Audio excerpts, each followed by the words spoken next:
Singkatnya, setelah semuanya pulih, rombongan Sri Lanka pun kembali melanjutkan perjalanan menuju ibu kota Tiandu. Sedangkan tim Dewa Iblis yang sudah dikalahkan diserahkan kepada warga untuk memberikan hukuman yang cocok bagi mereka. Dan ternyata para warga sepakat untuk membalas kekejaman tim Dewa Iblis dengan mengikat mereka di gurun pasir, lalu membiarkannya begitu saja. Hingga tak lama setelah itu, si Q datang menemui mereka dan mengungkapkan kekecewaannya karena mereka yang terlalu overconfident sehingga mengalami kekalahan. Kemudian tanpa belas kasihan, ia membunuh orang-orang dari tim Dewa Iblis karena menurutnya eksistensi mereka sudah tidak berguna lagi. Sementara itu, rombongan Sri Lanka kini sudah sampai di ibu kota kerajaan Tiandu. Mereka lalu disambut oleh ketua tim Akademi Tiandu dan dipersilakan masuk untuk menerima perjamuan.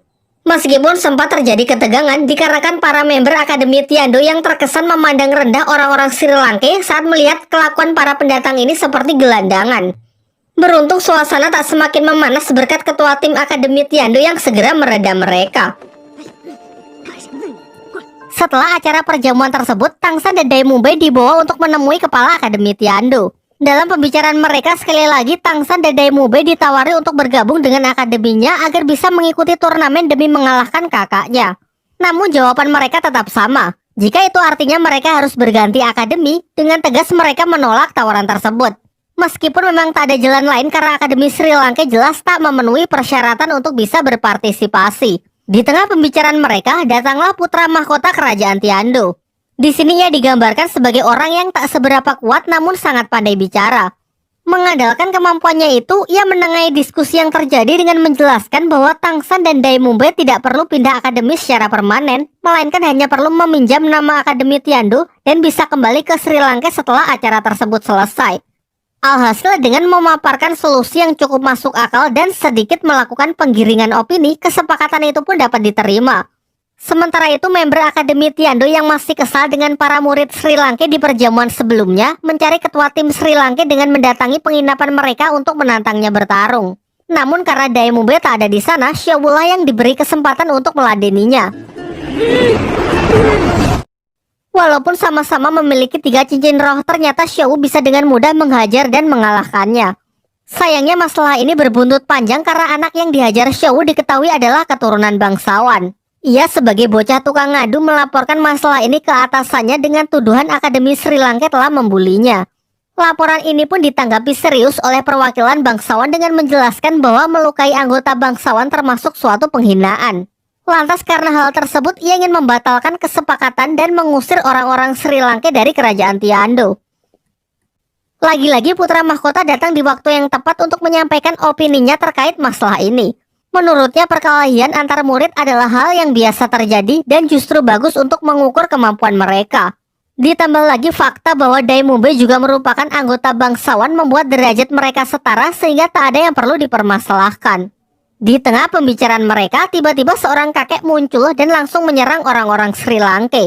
Semuanya pun dibuat sama sekali tak berkutik karena si kakek legend ini adalah seorang master roh mulia dengan 9 cincin yang melekat pada tubuhnya. Diketahui ia dipanggil sebagai kakek Dugu, yang merupakan senior dari klan Duguyan. Ternyata kedatangannya ke sini adalah untuk mencari Tangsan terkait racun yang telah mengkontaminasi tubuh cucunya. Singkat cerita, dengan sedikit penggiringan opini dari putra mahkota, ia bersedia pergi membiarkan Tangsan lolos kali ini dan mengatakan akan kembali setelah Tangsan menyelesaikan urusannya dengan Akademi Tiandu. Meskipun hal ini membuat orang-orang Sri Lanka tak jadi diusir, kejadian tersebut membuat hubungan yang cukup tegang dengan pihak Akademi Tiandu. Putra mahkota pun mengambil solusi agar orang-orang Sri Lanka dialihkan ke Akademi Lanba, sebuah akademi kecil yang juga merupakan bagian dari kerajaan Tiandu. Dijelaskan bahwa Akademi Lanba sudah tidak memiliki murid, namun masih dipimpin oleh seorang kepala akademi. Jadi alternatif lain agar mereka tetap bisa mengikuti turnamen adalah dengan meminjam nama akademi tersebut. Singkat cerita, sampailah mereka di Akademi Lanba yang nampak kumuh dan tidak terurus. Sang kepala akademi adalah seorang wanita yang bernama Liu Erlong, yang diceritakan adalah teman lama dari Master Xiao dan Pak Kepala Akademi Sri Lanka. Terungkap juga kalau Liu Erlong dulu sempat menyukai Master Xiao. Namun perasaannya bertepuk sebelah tangan karena kala itu Master Xiao telah jatuh hati kepada wanita lain yang bernama Bibi Dong yang sekarang menjabat sebagai kepala akademi di Balai Roh Pelindung. Meskipun pada akhirnya hubungan mereka kandas juga karena Bibi Dong telah dijodohkan dengan pria lain. Setelah cukup nostalgia, mereka disambut dengan baik dan dipersilakan untuk tinggal di akademi tersebut. Pak Kepala Akademi lalu menjelaskan bahwa di masa lalu dirinya, Master Xiao dan Liu Erlong adalah rekan satu tim yang cukup melegenda yang dijuluki sebagai segitiga besi emas. Tim ini cukup terkenal di dunia dahulu karena sering membuat geger dan mengalahkan orang-orang kuat. Di sisi lain, Hulena dipanggil oleh putra mahkota kerajaan Tiando untuk diinterogasi. Berdasarkan informasi dari bawahannya, ia tahu kalau sebenarnya wanita yang memiliki nama Hulena sudah lama mati. Di sini Lena sama sekali tak menepis tuduhan tersebut. Ia membenarkannya dan mengaku hanya meminjam identitas Hulena sebagai penyamarannya demi mencapai tujuannya.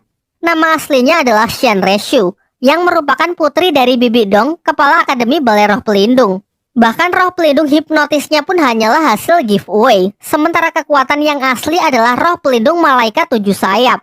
Sebuah jenis roh pelindung yang melegenda di dunia dahulu yang dikatakan setara dengan palu Houtian milik Tang San. Salah satu kemampuan dari roh pelindungnya adalah replikasi fisik yang dapat mengubah penampilannya menyerupai orang lain sesuka hatinya. Diperlihatkan di sini ia memanfaatkan kesempatan ini untuk mengubah dirinya menjadi putra mahkota kerajaan Tiando. Sementara itu, walaupun diperbolehkan meminjam nama akademi, biaya pendaftaran untuk mengikuti turnamen tetap dibebankan kepada anak-anak Sri Lanka. Sehingga demi mengumpulkan dana yang cukup, sebagian berinisiatif untuk membuat pertunjukan teater. Sementara sisanya, Tang San, Xiao, dan Ning Rongrong menuju suatu klan di kerajaan Tiando yang mengaku tertarik dengan desain senjata rahasia milik Tang San. Namun di tengah perjalanan Tang San tiba-tiba menghilang begitu saja.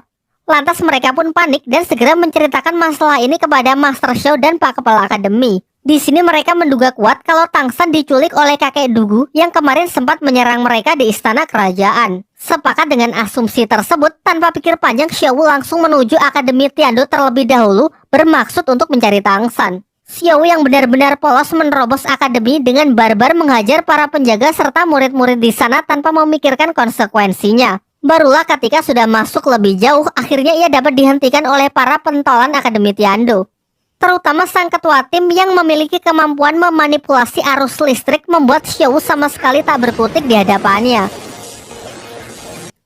Kemudian Master Roh Akademi yang datang memerintahkan para muridnya untuk menggantung Xiao di depan gerbang karena dinilai sebagai kriminal yang membuat onar di wilayahnya. Beruntung Master Xiao, Liu Erlong, dan Pak Kepala Akademi segera datang dan berhasil membebaskan Xiao dari hukuman tersebut. Di sisi lain, Tang San yang sebelumnya menghilang terbangun di sebuah gua dan benar saja ia telah diculik oleh kakek Dugu. Di dalam gua tersebut ia juga melihat Duguyan yang tengah berbaring tak sadarkan diri akibat racun dari Tang San ketika berada di hutan pertarungan bintang. Akhirnya Tang San yang terus diinterogasi menjelaskan kejadian yang sebenarnya mengenai asal-usul ia mendapatkan racun tersebut hingga bagaimana bisa masuk ke dalam tubuh Duguyan.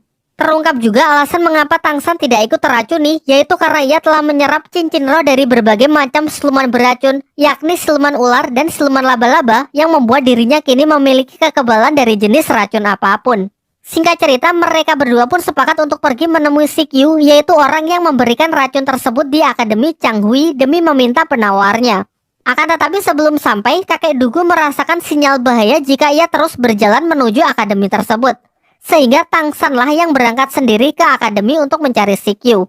Sesampainya di sana ia berhasil bertemu dengan Sikyu, juga diajak menemui seorang guru di sana yang diketahui bernama Xinian. Ternyata orang ini memiliki kemampuan untuk memanipulasi pikiran, dan ia menggunakannya untuk memanipulasi ingatan Tang San agar melupakan tujuan awalnya datang ke tempat ini, serta menyuruhnya mengajak kakek Dugu datang ke Akademi Changhui. Untung saja saat Tang San kembali bertemu dengan kakek Dugu, ia berhasil terlepas dari pengaruh hipnotis tersebut berkat roh pelindung di alam bawah sadarnya yang terus memberikan treatment.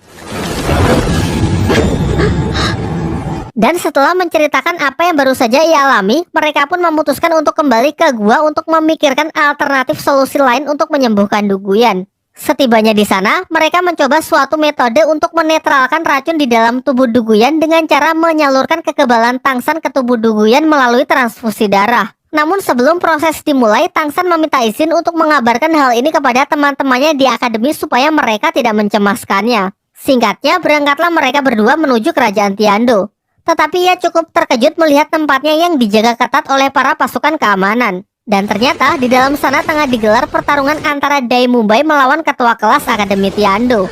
Akar permasalahannya